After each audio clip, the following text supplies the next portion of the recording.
Leland Vittert is the host of On Balance with Leland Vittert, and he's also the NewsNation's chief Washington anchor.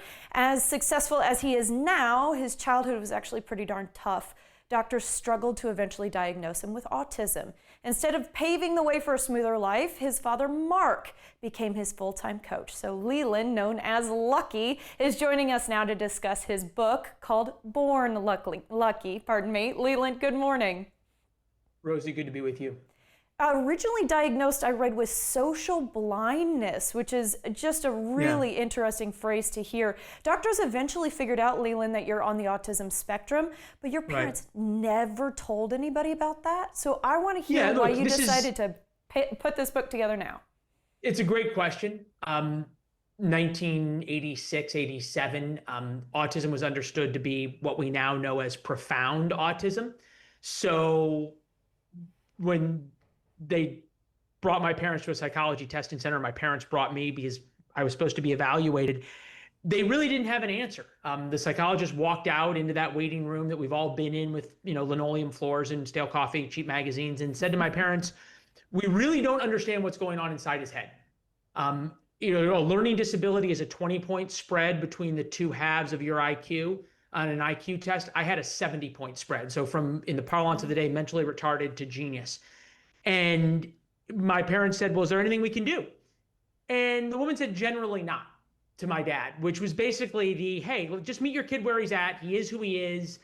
Adapt the world to him. Extra time on tests, tutors, all sorts of accommodations. And he's going to be who he is. And my dad said, no. So they were hopeless. And this person basically said, you're helpless to help your child. And this Born Lucky is the story of hope for parents, not just of kids struggling with anxiety, but for every parent, every grandparent, every friend, aunt, uncle who has a kid in their life struggling with autism, ADHD, anxiety, bullying, whatever it may be, that you have an enormous amount to do with the outcome. There is real hope. You have the hope that my parents didn't when I was diagnosed. Absolutely. They told your parents, hey, there's not a whole lot you can hope for here, but your dad said, forget that, quit his job, right? Became your full-time life coach. Talk to us about Mark and tell us a little bit more about him. Greatest guy in the world. And look, Rosie, there's some people who attract friends like magnets, like you. I repelled people, especially my own age, like magnets when I was a kid. So you think about my dad, he quit his job and he decided, I'm going to be Lucky's friend because I didn't have any friends. So give you one example, 8th grade, I was in art class. None of us were going to become Picasso or anything, but the art teacher didn't like my art. And he said in front of the whole class, if my dog was as ugly as you, meaning me, I would shave its rear end, didn't say rear end, and make it walk backwards. Oh. So I came home that night just humiliated, as I was every night. So this was a daily occurrence. And I would sit there for 3 or 4 hours with my dad, and I would cry and be angry, and he would tell me, look, what makes you unpopular and picked on and bullied now is what's going to make you successful later in life. I don't know how he knew that, but that's what he said. Yeah. So I would cry myself to sleep, and then he would go downstairs. It's already dark out, and he'd be downstairs, and he'd sit in the living room crying himself. Oh. Not to sleep, but just sitting there himself crying. And my mom would walk out 1, 2 o'clock in the morning, find him sitting there. I never knew that. So up until I was 42 and we started working on this book, never knew that story. But the next morning, he would take me back to school and send me off back to that hell that existed. So this was not about taking adversity away. This was about holding my hand through the adversity. And I even read that he had you do push-ups to keep bullies at bay. And I'm so sorry that your school experience was so much of a struggle, because of course that's not what we want for our kids, and hopefully that's changing. But any messages? I don't think it's what we want for our kids, right? But it's the reality for so many kids who are struggling right now. And so many kids, and right now parents are saying, just meet your kid where they're at. And the school goes, we'll take care of it. And nobody loves a child like their parent does. So Born Lucky, it's not a prescription, it's not a cure.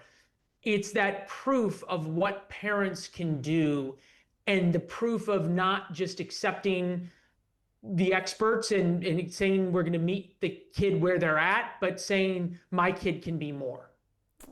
That is so sweet. And I think your father just sounds like such a stand-up guy. Do you want to ask where we can get a hold of your new book? Anywhere books are sold. I wouldn't want to tell anybody to stop watching right now, but keep watching.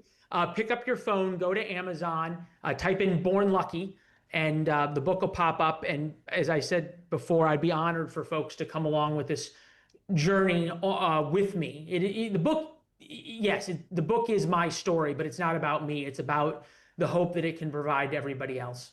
Wow, I can't wait to get started reading. And not only that, but you've got a Born Lucky special coming up on NewsNation. Tell us about that. Yeah, look, as a journalist, you don't ever want to be the story, right? So I wanted somebody to really push this and ask me the tough questions. Nobody better to do that than Bill O'Reilly.